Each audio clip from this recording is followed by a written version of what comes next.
నేడు ఇక్కడ కనిపిస్తున్నటువంటి ఒక పవిత్రత, ఒక ఉద్వేగం, స్ఫూర్తి, శక్తి, ఇలాంటివన్నిటికీ మారు పేరు మువ్వెన్నెల జెండా.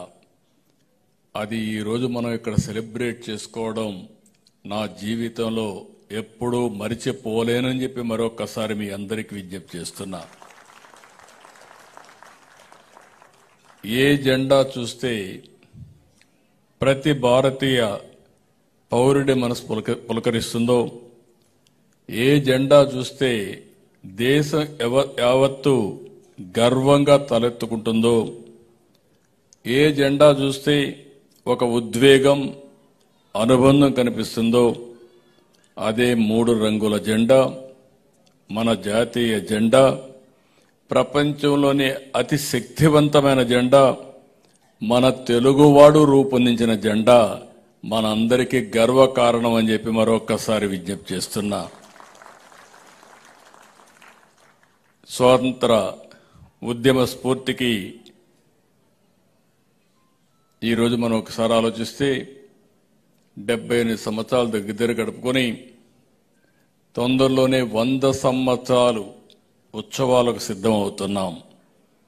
అందులో భాగంగా ఆజాదీ కా అమృత్ మహోత్సవ్ ఒక కార్యక్రమాన్ని తీసుకుని ప్రధానమంత్రి గారు ప్రతి ఒక్కరిలో ఒక దేశభక్తిని పెంచాలి అనే ఉద్దేశంతో హర్ ఘర్ తిరంగా కార్యక్రమానికి శ్రీకారం చుట్టారు.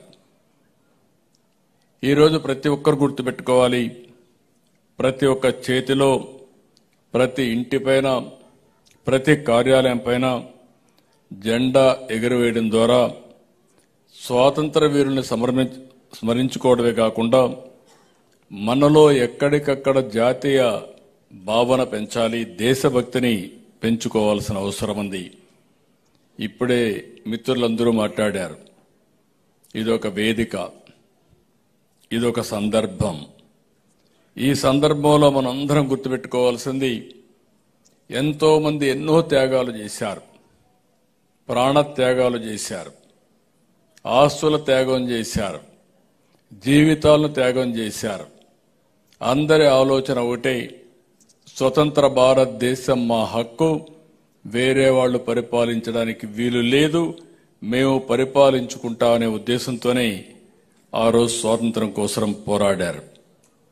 అయితే ఈరోజు మీరు చూస్తే హర్ ఘర్ తిరంగా ద్వారా కులం, మతం, భాష, ప్రాంతం అనే భేదాలు లేకుండా ఒకే జెండా కింద దేశం మొత్తం ఏకమయ్యే కార్యక్రమం. హర్ ఘర్ తిరంగా అంటే కేవలం ఇంటిపైన జెండా ఎగరవేయడం మాత్రమే కాదు, ఇది దేశభక్తిని పెంచే ఒక సంకల్పం.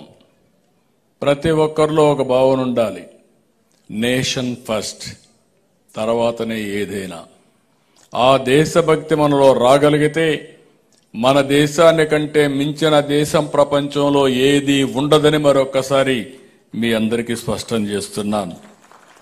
అలాంటి జాతీయ భావం పెంచడానికి ఈ కార్యక్రమాన్ని మనం ఏర్పాటు చేసుకున్నాం. ఈ జెండా చూసినప్పుడు మనకు గుర్తు రావాల్సింది, ఎన్నో త్యాగాలు చేసినటువంటి మహోన్నత వ్యక్తుల త్యాగాలను మనం గుర్తుపెట్టుకోవాల్సిన అవసరం ఉంది. అయితే ఈరోజు నేను కూడా స్వాతంత్రం వచ్చిన తర్వాతనే పుట్టాను, మన ప్రధానమంత్రి గారు కూడా స్వాతంత్రం తర్వాతనే పుట్టారు.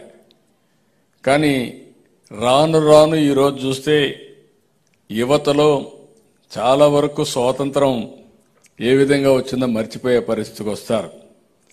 కానీ మనం గుర్తుపెట్టుకోవాల్సింది, అందరిలో ఒక స్ఫూర్తినిచ్చే విధంగా, దేశం కోసం పోరాట పటిమ పెంచే విధంగా మనం కానీ ఈ కార్యక్రమాన్ని తీసుకుపోగలిగితే చాలా మంచి ఫలితాలు వస్తాయి.